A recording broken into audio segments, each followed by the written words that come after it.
today we have a special guest, Michele Molitor.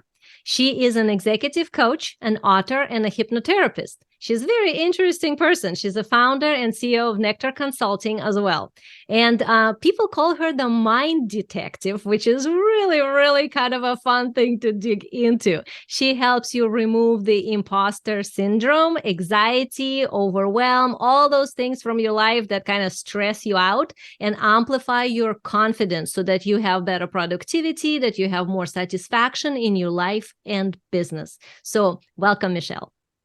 Oh, thank you so much for having me, Eugenia. I'm delighted to be here with you. Oh, this is awesome. So let's start our conversation today.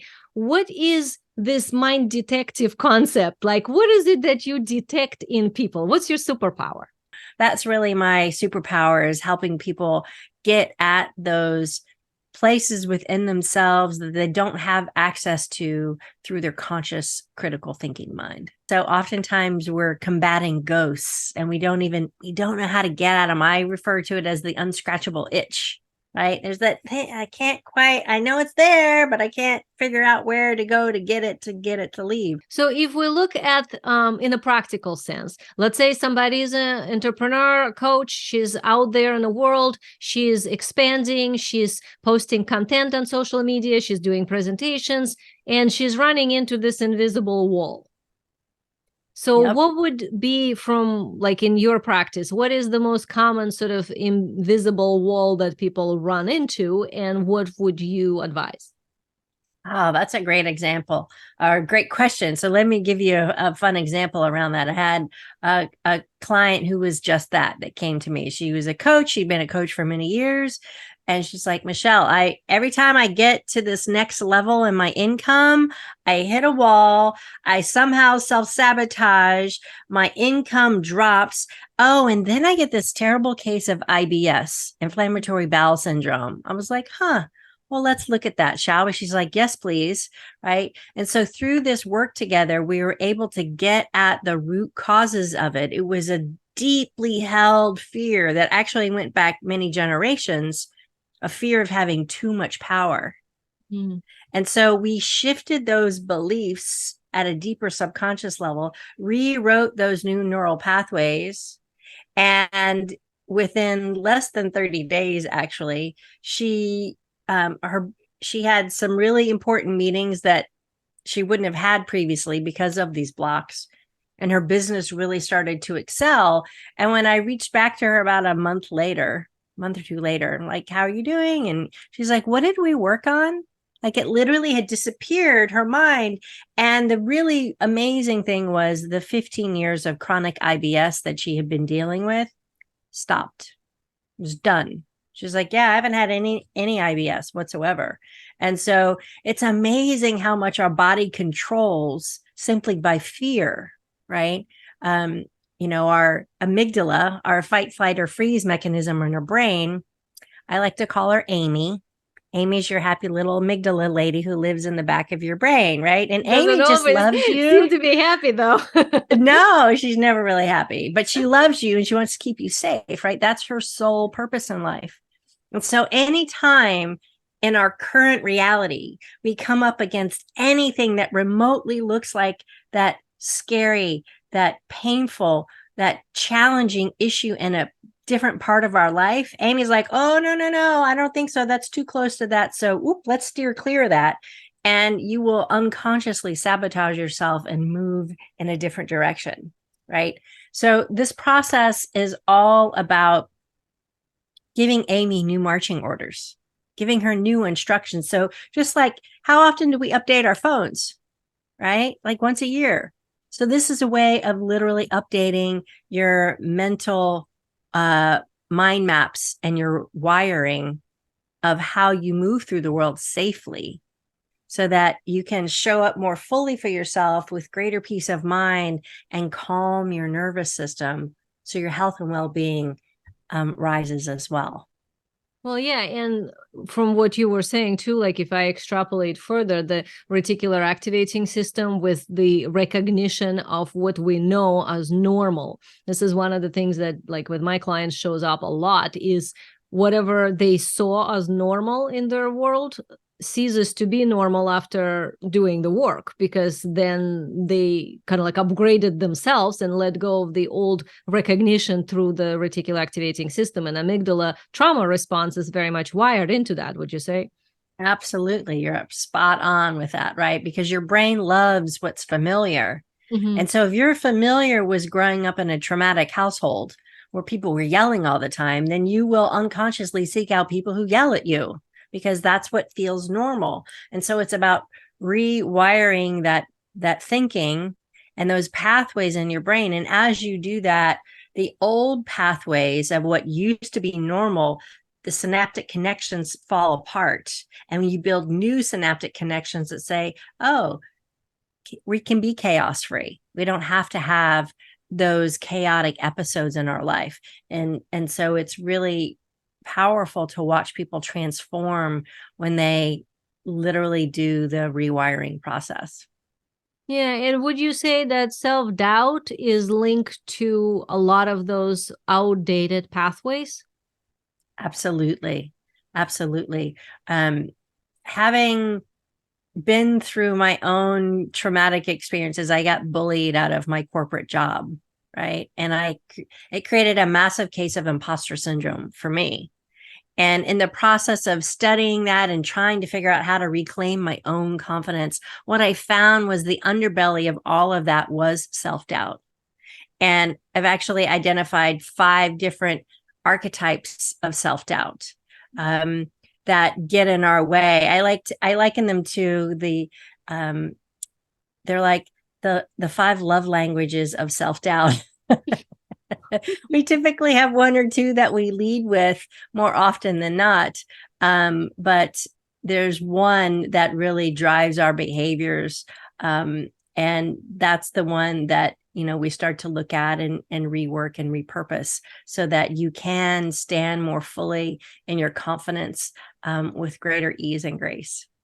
So what would be the 5 types, like without going too far into it, just so like a map so we can see? Yeah, sure. So there's the procrastinating perfectionist. These are our folks who overwork something until they get it perfect, right? Before they can put anything out there in the world for fear of being judged. There's the shapeshifter.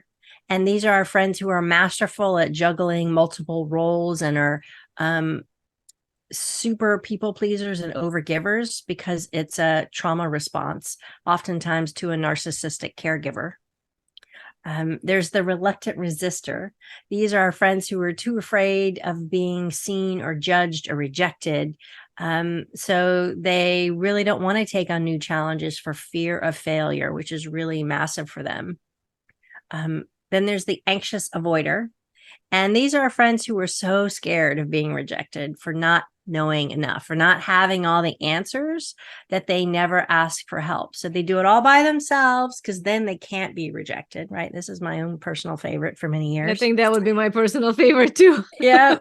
And then the last one is the fearful follower. And these are folks who are just don't trust their own instincts despite their years of expertise or accolades, right? So they're always following in the shadow of someone else's because they're too afraid to trust their own gut. Yeah, and it's interesting how this applies to business too, because I can totally see like the people pleaser doing a specific role in her business that's actually not serving her, or the last one, the one that follows somebody, will try to get a business partner instead of doing it themselves and then actually, not shine in full capacity or something like that. Would you say that that's, you can kind of trace that into the business itself, like what that shows up as? Because obviously, I mean, we're talking about not people who like don't know what they're doing. They're successful to some degree, their business is running and stuff is happening. So I just want to kind of normalize that for the audience, is that you can have those issues when you're just starting your business, when you're at 100,000, when you're at 500,000, where you're like at 8 figures. You can still have some of those issues because every level has its own new sort of something, the layer inside yourself that you hit. Mm-hmm. There's always a new challenge that's going to present itself. And we all have self-doubt, right? It's just natural. It's hardwired into us. When it becomes debilitating, when it becomes imposter syndrome, it's it's constantly churning in the background and spinning you out and keeping you from truly standing in your own value and worth and not recognizing your own expertise, despite all the accolades that you might have. Mm-hmm. Yeah. And imposter syndrome is more like where somebody actually is stopped versus where they noticing some issue and they still able to, move through that to some degree, right? So imposter syndrome kind of feels like you're hitting a wall that's like, whoa, I need help at this point. So how can somebody recognize that? Because most people think of imposter syndrome in a little bit flatter way than what you just brought up, which was magnificent. Most people kind of think of it like, oh, that means I'm not good enough, or who am I to? And like, that's kind of where it ends. Right. I'm just a fraud. Yeah. Right. Right. But it's that, but so much deeper, because it's a persistent fear that's constantly chittering in your brain. Well, who are you? What do you think you're doing? Right. I don't know that you know enough. It's all those, the chorus of voices in our mind's eye that's holding us back and preventing us from really shining authentically and stepping fully into our talents and expertise. So if you take the procrastinating perfectionist, for example, this is when perfectionism becomes toxic. When you're like, no, it has to be just so. And you go way above and beyond to get it perfect, even though there's really no such thing as perfect, right? I like to think we're all perfectly imperfect. I'm actually in the middle of co-authoring a new book called I Am Perfectly Flossom, how embracing imperfection makes us better. And in the book, we're talking about and giving many examples about how so many people are dealing with this, right? But there's a difference between perfectionism and striving for excellence, right? One is giving it your best. The other is it's over the top, where it's causing strife in your body, mind, and spirit. Yeah, and that's an interesting point too. Like in my world, I kind of look at it that if you're striving for something, you're not being it, because you essentially automatically putting in the distance in there. So I would kind of look at it more like, is there a possibility where you are already the type of a person who already is at that place? If you are, great. Can you be her? And if you can be her even 80%, that's good enough. Like there is never going to be 100. Right. Yeah. I think nature is perfect, but that's a whole nother conversation, right? Well, and actually, from at least my experience, I'm sure it is from yours, that entrepreneurship, the imperfections are what attracting the people, right? The more you stand out as being kind of different and somehow not this, whatever, the cookie cutter version, the more you actually become known and have a better flow in your business, right?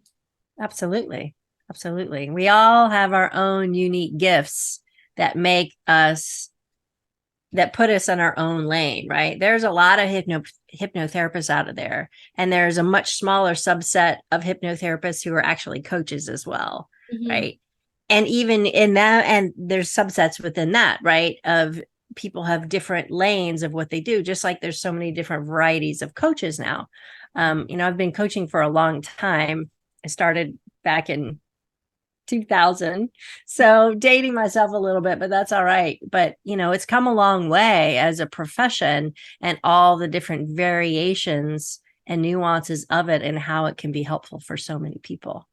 Yeah. So what would you say is the most important internal skill for a coach to have? And I mean, you're speaking to coaches here in the audience, as in like what need to be like for them the most important sort of the axle, you can say, to hold on to. Because I think a lot of times people think, oh, it's my knowledge, like I know what I'm doing. And it's kind of like, that's not, to me, the best internal alignment. Or that, I got the certification, like I got things to prove that I'm legit. I got the letters after my name. Right, now. Exactly. Yes. Like that kind of stuff. And it's like, yeah, who cares? But they think that that's it. So what would you say should be the central axle from your years of wisdom here and doing this work? Well, and it took me a while to figure this out, right? But what I found is that coming back into yourself and simply knowing that you are enough, right? You are perfectly imperfect just as you are. And there's always going to be more to learn. There's always going to be someone who's a little smarter, a little faster, a little pretty taller, whatever, whatever. And there's always going to be someone, who's not quite there yet. And so the more we learn, the more we can extend a hand back to pull up the next person behind us. And we can reach forward and have somebody help us move to the next level as well. But it starts with knowing at a deeper level that you are simply enough. You always have been and you always will be. Yeah, and this is something that sounds like this very kind of a simple, easy truth, right? And I think most people would agree. But internally, I think a lot of times we run into this dichotomy where the part of us kind of goes with yes, and the other one goes but, and then the lower self fills the blank. Right, exactly. Yes, but no. What are you talking about? I'm not right. There's always that. Our conscious mind, well, of course I'm enough. Of course I am. But then that other 90% of your brain is like, I don't think so. Well, who are you talking to? Right? Like, no. And then here's a whole laundry list of reasons why you're not that. Yeah, and I think it's very important going back to what you said earlier is to track where this fill the blank statements of the lower self come from so that you are not taking them as truth. Like in my world, I always tell people like you can hear what this part of you is saying, but do you want to follow its advice or not? That's actually where the choice comes in. Everybody has this lower voice. I mean, I'm sure you do too at this point, and I still do after 25 years of business. It's like we all do. But what do we do about it? I think that's what determines the different level of success. So would you say like for somebody to be truly successful, and we don't just mean more money, we mean like in their business that their life is congruent and they have space for themselves and like all that, like the good feminine way of success. If they are at that place, that they would have had to make different choices about that inner voice. Yes, absolutely. I always tell folks, who's driving your bus, right? Is it those inner voices of negativity, of self-doubt, of fear, of your child mind, of your critical parent mind, of your negative ego mind? Or is it your higher self, your authentic self that's driving your bus more often than not? And as you said, that's a choice, right? And you have to notice what is the dialogue that you're having with yourself in any given moment on any given day. And if it's not empowering you, then thank you for sharing, Amy, right? Now, let me make a different choice that feels better so that I can move forward in a good way that empowers me and is aligned with my true self. So what advice can you give somebody who's in this situation, who, let's say, she understands what you said. Let's say she's generally successful in her business, but she runs into this voice that tells her, who are you to speak at this conference? Or who are you to put this price tag on your offer, let's say. And she knows she should make a different choice, like not listen to that voice. But the usual question here, but how do I do that? Which, there's many different ways how, but like, what would be your answer here? Sure. Well, first and foremost is getting present to that voice, right? Oh, I see you. I hear you. Thank you for sharing, right? And then noticing where that sensation lives in your body, right? Is it in your chest? Is it in your gut? Is it in your head? Is it in your left finger, right? And noticing the sensation and recognizing it's just energy. And when you can notice it, then you can start to watch it and have it dissipate out of your body, right? One of my favorite things to share is when you look fear in the eye, then it turns into the nothingness that it actually is. Right? So just by allowing yourself to see the fear, to recognize the fear, to notice where it is telling you in your body, like where it's poking you, then you can make it smaller and smaller and smaller until it becomes the nothingness that it actually is. And then from there, you can step into making a new choice. Yeah, and I like how you said at the beginning that acknowledgement. I think that self-compassion and acknowledgement is very necessary because a lot of times people skip that step. They just go like, "No, I'm not listening to you." And then they end up with this internal fight that kind of doesn't lead anywhere All because it that just does is amplifies. backfire the process. Right. Right. Exactly. Well, this is very interesting, and I very much like the transformation that somebody gets by understanding the root of the voices that they are hearing so that they can step out of that anxiety and overwhelm and stress and whatever it is that's spinning them around, including imposter syndrome and worry and self-doubt, into more internal confidence and success. So what would be your sort of definition then of this inner state of satisfaction and success? So for me, what I found is it's that restful place of peace of mind where you can wake up and be excited about your day and feel the spaciousness of that, no matter how busy your schedule is, but feel the spaciousness of the opportunity that you have to be of service in a good way, to share your light, your gifts, your talents, your expertise in a way that fills your heart and fills your cup. Oh, this sounds so good. That sounds so good. So this is the podcast that's called Conscious Coaches on the Mission. So how would you identify your mission? Why are you here on Earth? So it took me a hot minute, I'll be honest, to really get at the heart of my true mission, Eugenia. And what I've finally come to is that I'm here to help create greater acceptance, belonging, and connection with greater dignity. One individual at a time, one organization at a time, because I found that's what we all want. We want to have that feeling of acceptance and belonging. We want to feel connected. The pandemic amplified that, right? And doing that from a place of dignity. I see you. I respect you. I value you. Imagine what this world would be like if everybody was able to feel that way. Yeah, absolutely. This is totally awesome mission. I think this is exactly what the world needs. I mean, the concept of everybody respecting each other in their own uniqueness while at the same time having their own heart full. This is, yeah. Thank you for doing this for the planet and for humanity this lifetime. Yeah. Well, Michele, you have a free gift for us that the audience can utilize and learn even more about what we were talking about. So would you like to talk a little bit about that?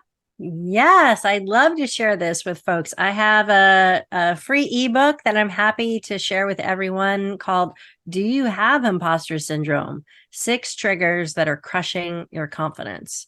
And it's full of insights and wisdom and tools that you can immediately put to use. It outlines in greater detail the 5 self-doubt archetypes we talked about, and gives you some different ways to help you start overcoming that altogether. Awesome. This is a great gift and it goes perfectly with what we were talking about. And I'm sure everybody would be curious to find out what their version of that might be and what could be done about it. Yeah. So thank you so much, Michele, for being here and sharing your wisdom. So this is Michele Molitor, and you can find her on michelemolitor.com. Is there any other way that they can find you online that you would like them to check you out? Sure. You can always find me on LinkedIn and Facebook under Michele Molitor, or Rapid Rewire on Instagram. So awesome. Yes. And all the links are in description. So you can go check them out and see whatever that might interest you, because there were so many interesting components and bits of wisdom that we touched on today. So thank you so much, Michele. Oh, thank you, Eugenia. So joyful to be here with you.